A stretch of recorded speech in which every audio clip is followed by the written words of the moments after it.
Good evening guys, we are almost at the end of the chapter. ये chapter हमारा खत्म होने वाला है एंड लास्ट क्लास में मैंने आपको एक क्वेश्चन होमवर्क दिया था। आई होप आपने ट्राई कर लिया होगा, बट उसमें एक डाउट पक्का आया होगा लास्ट पॉइंट में, राइट? तो पहले वो पॉइंट डिस्कस करते हैं, फिर आगे करेंगे, ठीक है? तो पॉइंट था interest on capital and interest on drawings. अब ये कुछ नया है जो हमने अभी तक नहीं सीखा।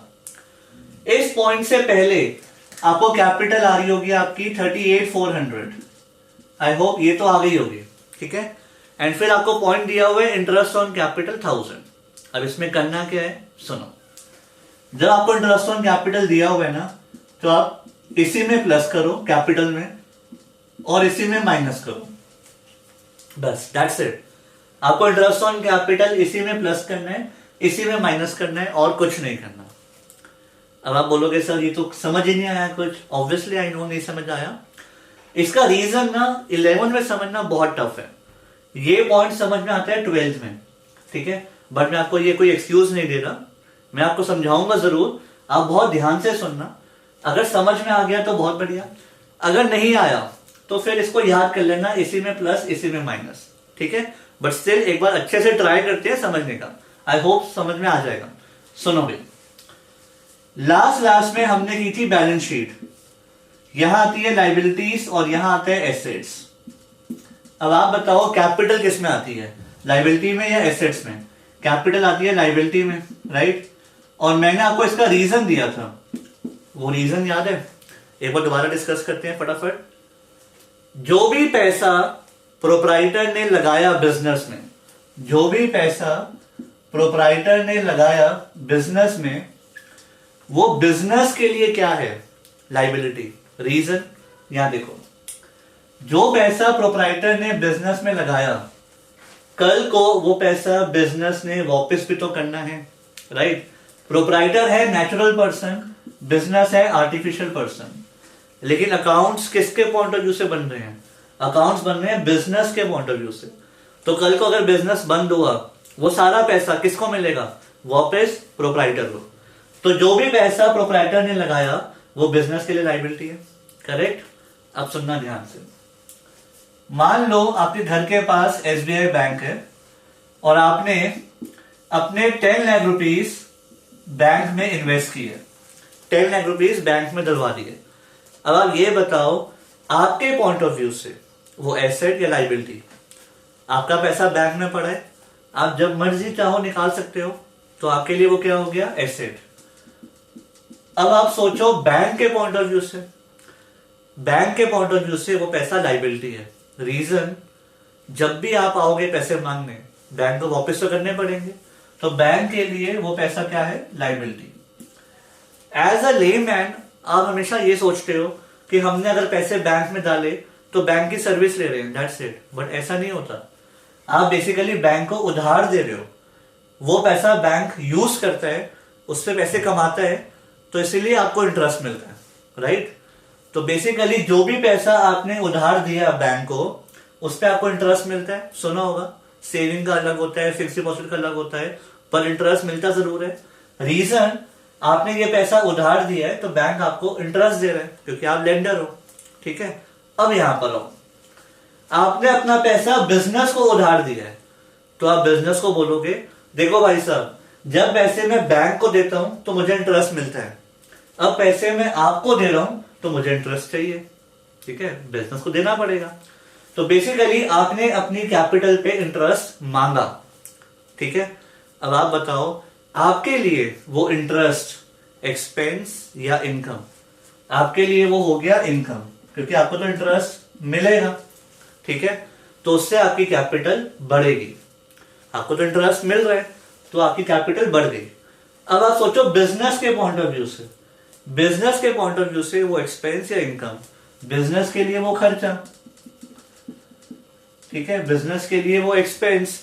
तो बिजनेस का जो पैसा है, जो कैपिटल है, वो कम हो जाएगी। अब आप बोलोगे सर ये क्या हो रहा है, ये तो डिफरेंस ही कुछ नहीं बना, वहीं पे प्लस कर रहे हो, वहीं पे माइनस कर रहे हो। रीजन, अल्टीमेटली वो बिजनेस किसका है, आपका ही है ना। आप अगर बिजनेस को बोलोगे कि मुझे इंटरेस्ट दो, तो बिजनेस कहेगा ठीक है ले लो, तो बिजनेस अपना खर्चा कर देगा, राइट, उसके पैसे कम हो जाएंगे, और वो पैसा किसको मिल रहा है, अल्टीमेटली आप ही को मिल रहा है, तो आपकी कैपिटल में तो जाएगा, तो उसी में प्लस हो जाएगा। पॉइंट क्या है, कुछ डिफरेंस आएगा ही नहीं, आप ही की कैपिटल बढ़ेगी और आप ही की कैपिटल कम होगी। ठीक है, अब आप बोलोगे सर अगर यही सब करना था तो ये दिखा क्यों रहे हो, इसका भी रीजन है। इसको दिखाने से हमारा टैक्स सेव होता है। कैसे होता है याद देखना, अगर आप प्रॉफिट एंड लॉस अकाउंट बना रहे हो, प्रॉफिट एंड लॉस अकाउंट, तो इंटरेस्ट ऑन कैपिटल बिजनेस के लिए है खर्चा। मान लो बिजनेस की इनकम है मान लो 10 लाख, ठीक है, और एक्सपेंसेस है 3 लाख, प्रॉफिट कितना हो गया 7 लाख, तो 7 लाख के ऊपर टैक्स पे करना पड़ेगा, ये मानते हो। अगर बिजनेस आपको इंटरेस्ट ऑन कैपिटल दे रहा है तो बिजनेस के लिए खर्चा है, एक्सपेंस, राइट, तो बिजनेस उसको एक्सपेंस में दिखा सकता है, अलाउड है, तो बिजनेस दिखाएगा इंटरेस्ट ऑन कैपिटल। मान लो 1 लाख रुपए मान लो, तो टोटल खर्चा कितना हो गया 4 लाख, तो प्रॉफिट कितना हो जाएगा 6 लाख, तो इससे आपका टैक्स सेव होता है। ठीक है, अब इंटरेस्ट ऑन कैपिटल आपको यहां पे क्यों समझ में नहीं आता, उसका भी रीजन है, एक बार और देखना ध्यान से।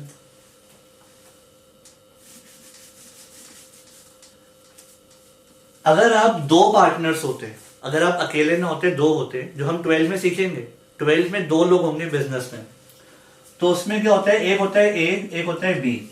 बहुत ध्यान से देखना, अब क्लियर हो जाएगा थोड़ा सा और। मान लो ए ने लगाए 20 लाख रुपए बिजनेस के अंदर और बी ने लगाए 10 लाख। उसके पास पैसा कम था लेकिन टैलेंट काफी है, तो इसने 20 लाख लगाए, इसने 10 लाख लगाए। ठीक है, तो बिजनेस में टोटल कितना पैसा आ गया 30 लाख। ठीक है, इन लोगों ने बोला हमें इंटरेस्ट दो, तो बिजनेस कह रहा है ठीक है 10% ले लो, तो ए को इंटरेस्ट मिलेगा 20 लाख का 10% विच इज 2 लाख, और बी को कितना मिलेगा 10 लाख का 10% विच इज 1 लाख। इसको 2 लाख मिलेंगे, इसको 1 लाख मिलेगा, और बिजनेस का टोटल खर्चा कितना हुआ, टोटल खर्चा हुआ 3 लाख। ठीक है, बिजनेस का एक्सपेंस हुआ 3 लाख। तो अगर आप ध्यान से देखो, जब 2 अलग अलग पार्टनर्स है ना, तो बिजनेस में से 3 लाख गए लेकिन 2 लाख इसकी जेब में आए और 1 लाख इसकी जेब में आए, तो डिफरेंस क्रिएट हो रहा है, राइट। तो 12th में ये कंसेप्ट बहुत क्लियरली समझ में आ जाता है, बट 11th में क्या प्रॉब्लम है, 11th में आप अकेले हो, आपने लगाए 10 लाख रुपए, ठीक है, तो बिजनेस के पास 10 लाख रुपए पहुंच गए। अब आप कह रहे हो मुझे इंटरेस्ट दो, तो बिजनेस कहेगा ठीक है ले लो, तो बिजनेस एक्सपेंस दिखा रहे हैं 1 लाख का, और आप अपनी इनकम दिखा रहे हो, लेकिन यहां तो आप ही का बिजनेस है, आप अकेले हो, तो कोई डिफरेंस क्रिएट हो ही नहीं पा रहा। अगर आप 2 होते हो तो डिफरेंस क्रिएट हो पा रहे, आप अकेले हो तो कोई डिफरेंस ही नहीं हो रहा, उसी में प्लस हो रहा है उसी में माइनस हो रहा है। ठीक है, आप बोलोगे दिखाना क्यों है, दिखाने से टैक्स सेव हो जाता है, इसलिए दिखा दो, नो इश्यू। एक और एग्जांपल, अगर आप एसबीआई में पैसे डालते हो ना, तो आपको इंटरेस्ट मिलता है, तो आपके लिए इनकम और बैंक के लिए खर्चा। लेकिन मान लो एसबीआई का ओनर पैसे लगाता है, एसबीआई का मालिक, वैसे तो गवर्नमेंट है, मान लो कोई एक पर्सन है, उसने पैसा लगाया, अब वो जाके मैनेजर को बोल रहा है मुझे इंटरेस्ट दो, तो क्या कोई फर्क पड़ेगा? मैनेजर कहेगा ठीक है सर आप ही का तो पैसा है, जितना मर्जी इंटरेस्ट लो। मान लो उसने 2 लाख रुपए इंटरेस्ट मांगा, तो उसी के बैंक में से कम हो गए और उसी के बैंक में प्लस हो गए, डिफरेंस कहां क्रिएट हो रहा है? कोई डिफरेंस नहीं आएगा। लेकिन अगर मैं इंटरेस्ट मांगूंगा तो डिफरेंस क्रिएट होगा, बैंक में से माइनस होंगे और मेरे अकाउंट में प्लस होंगे। समझ पा रहे हो? तो जब बिजनेस आप ही का होता है तो इंटरेस्ट ऑन कैपिटल आपके लिए खर्चा और आपके लिए ही इनकम, तो उसी में प्लस उसी में माइनस, कोई डिफरेंस क्रिएट होगा ही नहीं। आप अपने आप को पैसे कैसे दे सकते हो, ठीक है, लेकिन दिखाना जरूर है, क्योंकि अकाउंट्स में इसका ट्रीटमेंट किया जाता है, टैक्स सेव होता है, और 12th में तो ये और क्लियर हो जाता है। ठीक है, तो अकाउंटिंग करनी जरूर है। जब आप पैसे बैंक में डिपॉजिट करवाते हो तो आप ही का पैसा बैंक में जाता है ना, डिफरेंस तो क्रिएट नहीं होता, फिर भी हम अकाउंटिंग क्वेश्चन में दिखाते हैं कैश माइनस बैंक प्लस, इसको भी दिखाना होता है। ठीक है, अब आप थोड़ा बहुत ये लिख लो, फिर मैं आपको इसके लिए एक नोट लिखवाता हूं। अब एक नोट लिखते हैं, लिखो आप लोग, interest is given on proprietors capital, interest is given on proprietors capital, full stop. It is an expense. It is an expense for the business. It is an expense for the business. Therefore, reduced from capital. Therefore, reduced from capital. Full stop. It is an income. It is an income for the proprietor, for the proprietor, therefore added to capital, therefore added to capital. ठीक है. तो I repeat, जब आप पैसा business में लगाते हो मतलब कैपिटल, तो आप उस पर इंटरेस्ट मांगोगे क्योंकि आप बैंक से भी मांगते हो. ठीक है. तो बिजनेस के लिए वो खर्चा है क्योंकि आप इंटरेस्ट मांग रहे हो तो बिजनेस आपको इंटरेस्ट दे रहा है, तो बिजनेस के लिए खर्चा. और एक्सपेंस क्या होता है? Minus, right. कैपिटल में से माइनस. लेकिन बिजनेस का कैश नहीं गया क्योंकि उसने किसी आउटसाइडर को नहीं दिया, वो आप ही को दे रहा है, तो वो पैसा दोबारा बिजनेस में ही इन्वेस्ट हो जाएगा. तो इसीलिए यही हो गई आपकी इनकम. पॉइंट क्या है? जो भी पैसा बिजनेस आपको दे रहा है वो कैश की फॉर्म में नहीं दे रहा. रीजन, वो पैसा दोबारा वही इन्वेस्ट हो गया, तो आपके लिए इनकम. ठीक है. तो अल्टीमेटली नो इफेक्ट. अब इसके बाद सीखते हैं इंटरेस्ट ऑन ड्रॉइंग्स. अब सुनना ध्यान से. अब हुआ क्या, आपने जो इन्वेस्टमेंट दे दी थी बिजनेस को कि तुम लोग काम करो आराम से, उसमें से कुछ पैसे आप निकाल के घर ले गए. आपने तो 2 लाख रुपए बिजनेस को दिए थे, उसमें से 10-20 हजार निकाल के घर ले गए. ठीक है. अभी तो फिलहाल वो पैसा बिजनेस का है ना, आपने तो उसको दे दिया था. अब आप घर लेके क्यों जा रहे हो वो पैसा? तो अब बिजनेस आपसे इंटरेस्ट मांगेगा. मतलब बिजनेस अब आपको ये बोलेगा, कैपिटल पे तो इंटरेस्ट फटाफट मांगने आ गए थे, अब आपने ड्रॉइंग्स करी है, आप पैसे घर लेके गए हो, अब आप मुझे इंटरेस्ट दो. ठीक है. तो अब बिजनेस इंटरेस्ट मांगेगा. तो अब बिजनेस के लिए इनकम और आपके लिए खर्चा. ठीक है. बिल्कुल ऑपोजिट हो गया. मतलब पॉइंट क्या है, आपने जो पैसा बिजनेस में से निकाला, अब बिजनेस उस पर इंटरेस्ट मांग रहे, तो बिजनेस के लिए इनकम, तो उसकी कैपिटल बढ़नी चाहिए. ठीक है. और आपके लिए खर्चा, और आप बिजनेस को बोलोगे ठीक है उसी में से निकाल लो, मेरे पैसा पड़ा हुआ है वहां पे, तो आप उसी में से माइनस करवा लोगे. फिर से अल्टीमेटली नो इफेक्ट. ठीक है. इन शॉर्ट, जो भी पैसा आपने निकाला उस पर इंटरेस्ट भरना है, तो बिजनेस को तो फायदा है, मिलेगा. आप बोलोगे ठीक है ले लो, और कहां से ले लो? मेरी कैपिटल में से ले लो, तो उसी में से माइनस. फिर से नो इफेक्ट. ठीक है. आप लोग ये लिख लो, फिर इसका भी नोट लिखवा देता हूं. अब आप लिखिए note number 2, interest on drawings. Interest on drawings is an income for the business. Interest on drawings is an income for the business. Therefore added to capital. Therefore added to capital. Full stop. It is an expense for the proprietor. It is an expense for the proprietor. And his capital reduces. And his capital reduces.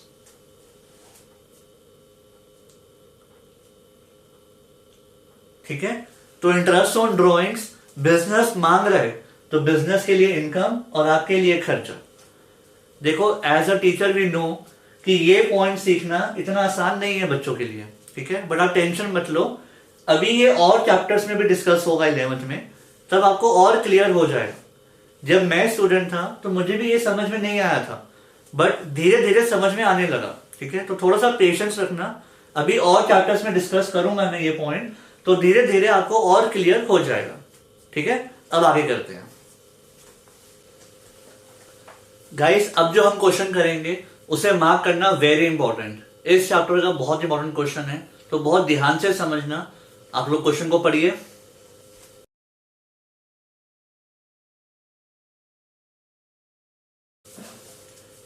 लिखा है इसमें commence किया business with cash, cheque, cheque मतलब bank, goods, machinery, furniture.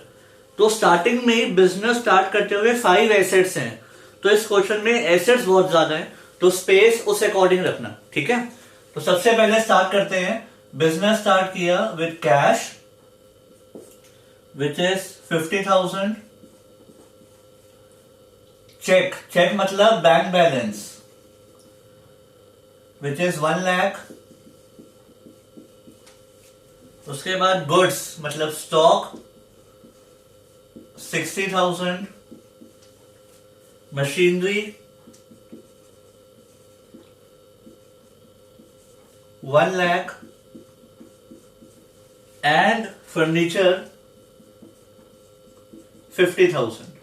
तो basically इन 5 assets के साथ business start किया, तो ये हो गया 150, 253, 360। तो कैपिटल आ गई आपकी 3,60,000, ठीक है। सेकेंड पॉइंट,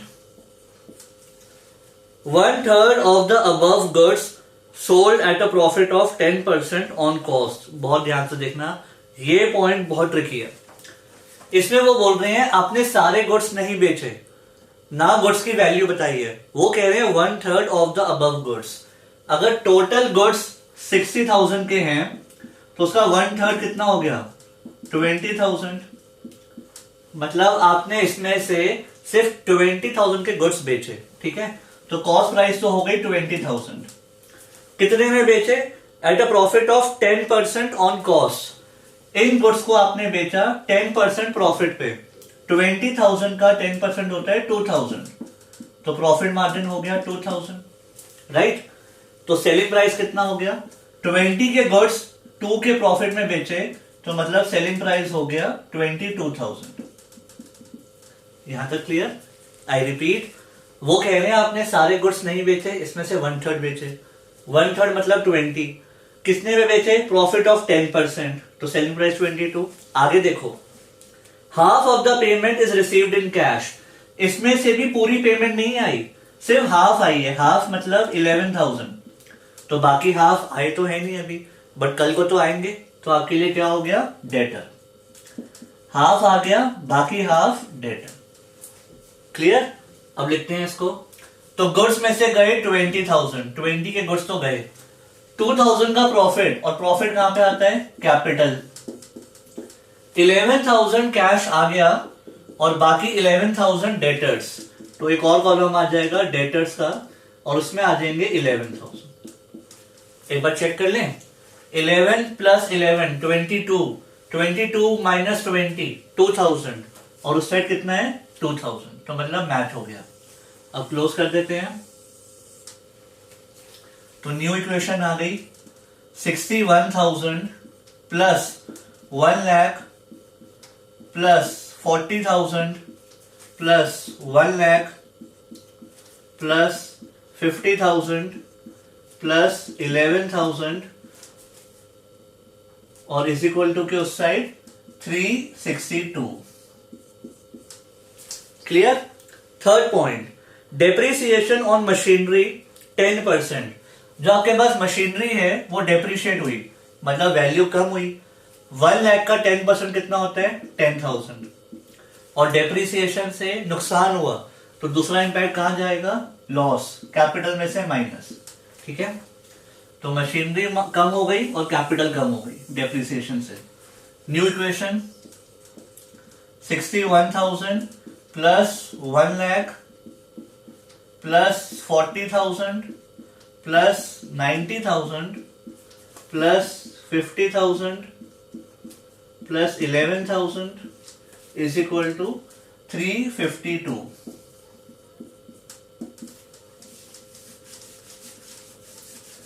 आई होप यहां तक क्लियर होगा। Next point, cash withdrawn for personal use, मतलब ड्रॉइंग्स घर ले गए तो कैश में से माइनस और कैपिटल में से माइनस। जब घर ले गए तो कैश कम हो जाएगा और कैपिटल कम हो जाएगी। तो न्यू इक्वेशन आ गई, 51,000 plus 1 lakh plus 40,000 plus 90,000 plus 50,000 plus 11,000 is equal to 342. Right. Next point, interest on drawings. अभी सीखा था क्या होता है, उसी में प्लस उसी में माइनस. ठीक है, फर्म के लिए इनकम और आपके लिए नुकसान. बट कितना दिया हुआ है, 5%. ड्रॉइंग्स कितनी थी, 10,000. तो 10,000 का 5% कितना होता है आजकल, ये आपका होता है 500. राइट. तो 500 कैपिटल में ही प्लस कैपिटल में ही minus. Therefore no impact, but दिखाना तो पड़ेगा ही और इक्वेशन को क्लोज भी करना पड़ेगा, भले ही कोई फर्क नहीं पड़ेगा. तो new equation same to same आ जाएगी.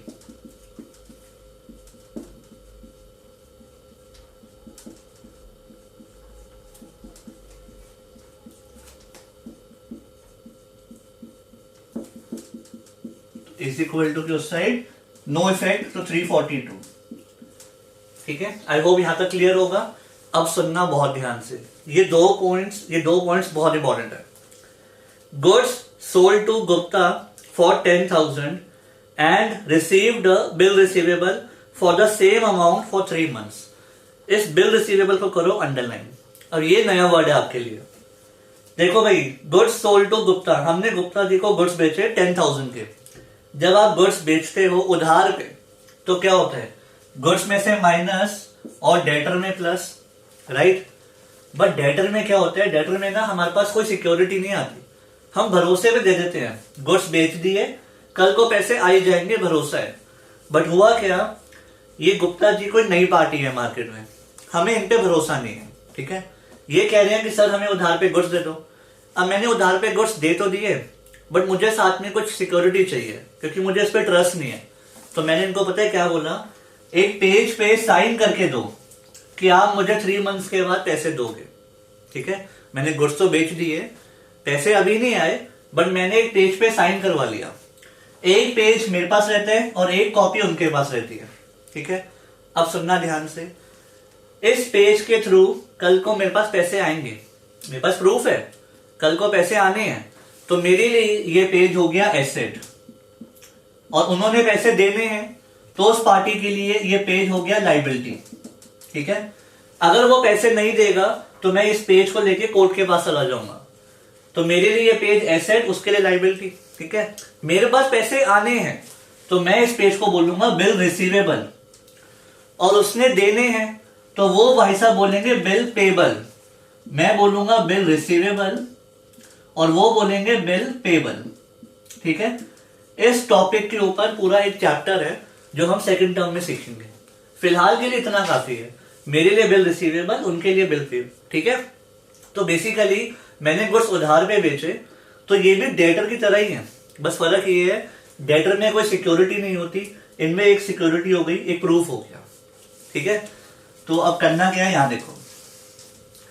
सबसे पहले मैंने गुड्स बेचे 10,000 के, तो गुड्स में से माइनस, और एक नया एसेट आ जाएगा बिल रिसीवेबल. डेटर में क्लब नहीं करना है, इसको अलग से लिखना है बिल रिसीवेबल के नाम से. ठीक है, तो इसमें मेरे पास प्रूफ आ गया, कल को पैसे पक्का आ जाएंगे. अदरवाइज मैं केस कर सकता हूं.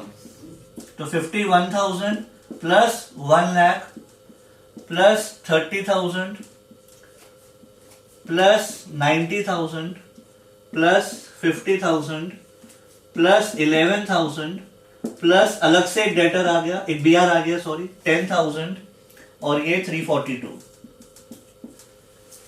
आई होप थोड़ा सा क्लियर हो गया होगा. Next point, receive 10,000 from Gupta against BR. तो अब जो मेरी पेमेंट आनी थी वो मेरी पेमेंट आ गई, और जब पेमेंट आ जाती है क्या करते हो, कैश में प्लस करते हो और डेटर में से माइनस. बस फर्क ये है, इस बार डेटर में से माइनस नहीं होगा, इस बार बीआर में से माइनस. रीजन, हिसाब क्लियर. अब उस बीआर को फाड़ के फेंक दो, अब वो किसी काम का नहीं. राइट, तो पैसे आ गए, अकाउंट क्लोज हो गया, तो बीआर खत्म.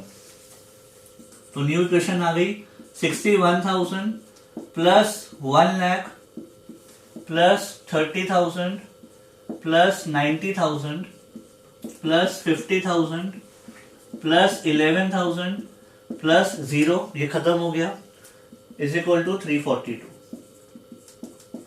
ठीक है, so this is your question. अब हमारे फुल फ्लेज सारे क्वेश्चंस ऑलमोस्ट खत्म हो चुके हैं।